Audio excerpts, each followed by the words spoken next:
Hello students, welcome to Athar Tutors, and today is the physics class. Or as you know, we have already started electricity, and आज हम लोग electricity में एक नया topic लेंगे जो है heating effect of electric current. Now my dear students, ये कॉमन ऑब्जर्वेशन है कि जब भी हम हीटर को ऑन करते हैं या बल्ब को ऑन करते हैं तो हम पाते क्या है कि after some times they become hot, वो गर्म हो जाते हैं. तो ऐसा ये क्यों गर्म हो जाते हैं? तो अब ये क्या दिखाता है? अब ये गर्म क्यों हो जाते हैं ये भी मैं आपको बताऊंगा, बट इनका हॉट होना क्या शो करता है? Whenever electric heater or a bulb is switched on, we find that after some time they get heated up. So what does it shows? तो ये हमें क्या बताता है? तो this shows that electric current flows through a metallic conductor. जब भी electric current flows through a metallic conductor, the filament of a bulb, bulb में फिलामेंट होता है, फिलामेंट ऑफ अ बल्ब और हीटर में भी जो भी फिलामेंट होगा, they get heat और heat is produced in them. उनमें हीट प्रोड्यूस होता है और उसी की वजह से दे बिकम हॉट. तो हम ये कह सकते हैं, now we can say that कि when electric current passes through a conductor, whenever electric current passes through a conductor, the conductor becomes hot. जब भी किसी भी कंडक्टर से इलेक्ट्रिक करंट पास होगा, कंडक्टर हॉट हो जाएगा, and after some time it will become hot and it will produce heat. तो this is called heating effect of electric current. इसी को हम लोग कहते हैं heating effect of electric current. अब ये होता क्यों है? This happens due to conversion of electrical energy into heat energy. Electrical energy का हीट एनर्जी में जो कन्वर्सन होता है उसकी वजह से ही ये हीटिंग इफेक्ट होता है. So this is the definition for heating effect of electric current. If you wish, you can note it down. I hope you might have noted it down. Now, अब question ये है कि ये जो heat energy इसके पास आती कहाँ से है? तो आप कहेंगे कि it gets heat energy from electrical energy. तो प्रोसेस क्या हो रहा होता है? That I am going to explain you here. तो माय डियर स्टूडेंट्स, जब कोई भी कंडक्टर जब फ्रीली होता है, मतलब उसमें कोई बैटरी सोर्स नहीं लगा होता है, तो उस वक्त जो उसके इलेक्ट्रॉन्स होते हैं, अगर कोई ये हम कंडक्टर मान लें, अगर ये कोई एक कंडक्टर मान लें, तो इसके अंदर जो इलेक्ट्रॉन्स मौजूद होंगे तो दे विल बी फ्री, ये फ्री होंगे electrons, and they will be moving randomly. वो रैंडमली यहां से वहां मूव कर रहे होंगे. इन अ zigzag manner they might be moving, just like a class without a teacher. अगर आपके क्लास में टीचर नहीं हो तो सोचिए कि आपके क्लास की सिचुएशन क्या होगी. कोई बच्चा इस बेंच से उठ के उस बेंच पर गया, वहां से बच्चा उधर गया, हर बच्चा फ्री है इधर उधर फ्रीली मूव करने के लिए. So the same thing is happening with the electron.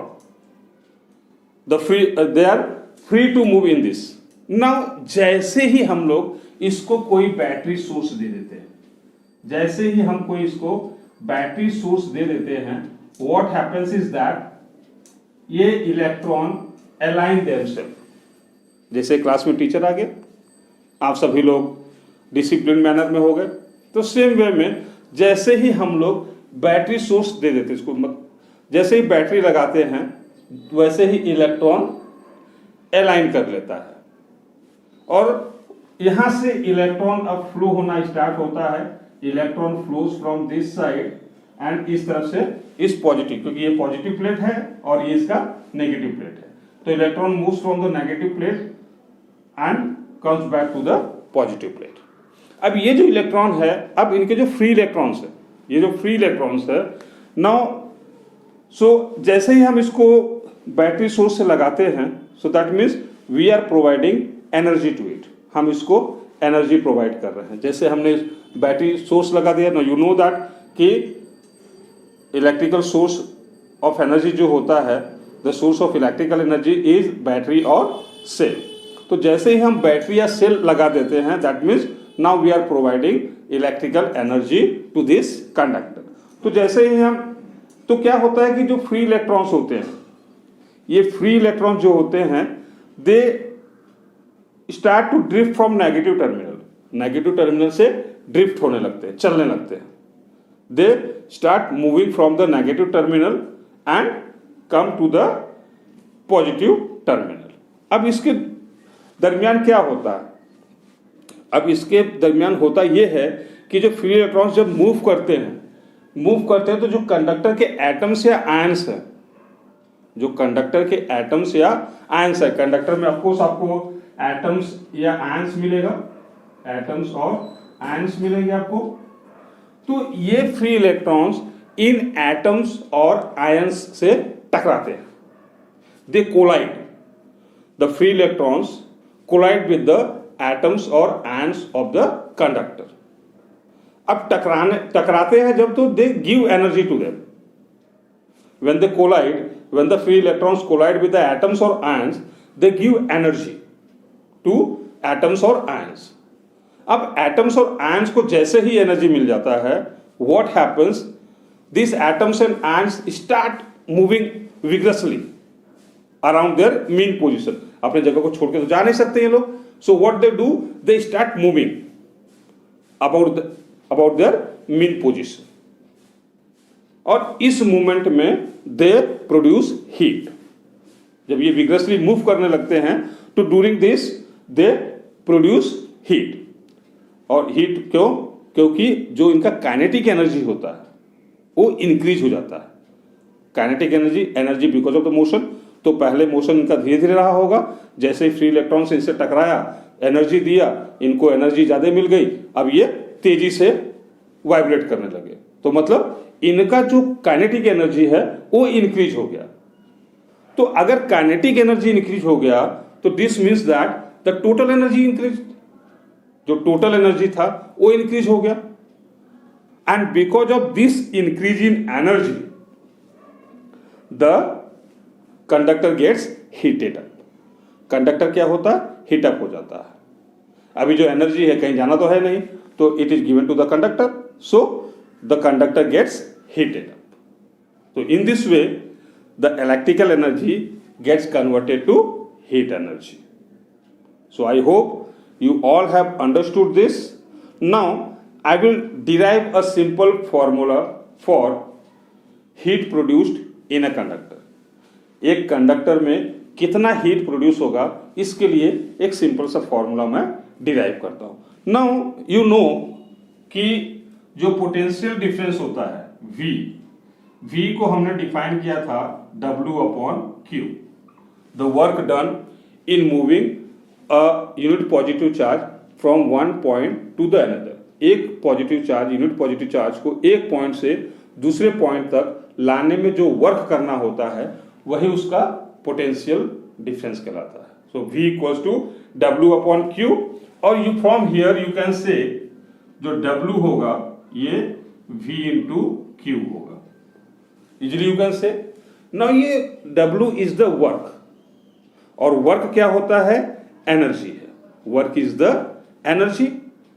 सो हम यहां पे इसको हीट एनर्जी कहेंगे, हम इसको यहां पे हीट एनर्जी कहेंगे, because we have to find expression for heat energy. So work is nothing but energy, will call it as heat energy. तो हम इसको H इक्वल्स टू V। अब ये जो Q है, यू नो, आपको पता है Q इक्वल्स टू हमने IT लिखा था। Very beginning of the lesson we had written charge is nothing but current into time। Electric current जो था वो चार्ज अपॉन टाइम था, charge per unit time was electric current। So in place of Q I can write IT, so I can write this। So this is the energy, heat energy produced।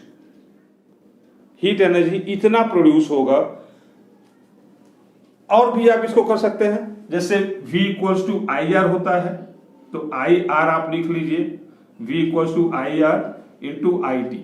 So from here you can write H equals to I square RT. ये होता है expression for getting heat energy. कितना heat produced होगा इन a given time, इस फॉर्मूले से हमें पता चलता है। और इस सिंस ये फॉर्मूला जूल साहब ने डिराइव किया था, therefore this is also known as Joule's law of heating. इसी को हम लोग जूल्स लॉ ऑफ हीटिंग भी कहते हैं। So if you are asked to write Joule's law of heating, you just have to write, you can write the definition depending upon how many marks question is it asked. अगर 2 marks का question है तो just you have to do this expression. ज़्यादा marks का है तो you can write what is meant by heating effect of electric current and then you can solve. हाँ, you'll have to write all these things. You'll have to draw the diagram and you'll write that this is the potential difference V. Here the current is flowing. So all these things you have to do. So this is known as Joule's law of heating. Now what we get from Joule's law of heating? What can we conclude from Joule's law of heating that is of importance? So Joule's law of heating says, from here what it says, ये 3 चीजें हमें बताता है। एक तो कहता है कि जो हीट प्रोड्यूस होगा will be directly proportional to square of the current. Will be directly proportional to the square of the current. मतलब जितना हम करंट बढ़ाएंगे हीट उतने दुगनी रफ्तार पावर 2 टाइम्स बढ़ेगा। मतलब अगर हमने करंट को 2 एम्पियर से 4 एम्पियर कर दिया, इफ यू डू दिस, पहले 2 एम्पियर था तो हीट अगर I 2 एम्पियर है, इफ इट इज 2 एम्पियर तो heat produced will B 4 joule. लेकिन अगर I को आप 4 जूल कर दो, 4 एम्पियर कर दो, so heat produced will be 16 joule. This means this. Second जो कह रहा है ये, second it is saying that it is directly proportional to the resistance. Directly proportional to the resistance. जितना ज्यादा रेसिस्टेंस होगा हीट उतना ही ज्यादा जनरेट होगा। ऑफ कोर्स जितना ज्यादा रेसिस्टेंस होगा इलेक्ट्रॉन्स को मूव करने में उतनी ही ज्यादा दिक्कत होगी, और इलेक्ट्रॉन को मूव करने के लिए, उस रेसिस्टेंस को ओवरकम करने के लिए एनर्जी की जरूरत होगी to overcome the resistance. So the more the resistance the more energy it will require, the more the resistance the more energy it will require to overcome that resistance. So this is what it means by this second point, that H is directly proportional to the resistance. And thirdly it is saying that the heat produced is also directly proportional to the time. So the more the time, the more the heat will be generated. जितने देर तक आप heater को on रखेंगे, जितने देर तक आप bulb को on रखेंगे, हीट उतना ही ज्यादा जनरेट होगा। So this we conclude from Joule's law of heating. So this is all for today. I hope you have understood this, what is meant by heating effect of electric current, how heating effect of electric current takes place inside a conductor, what happens, and what is Joule's law of heating, and finally on what the heat produced in a conductor depends upon.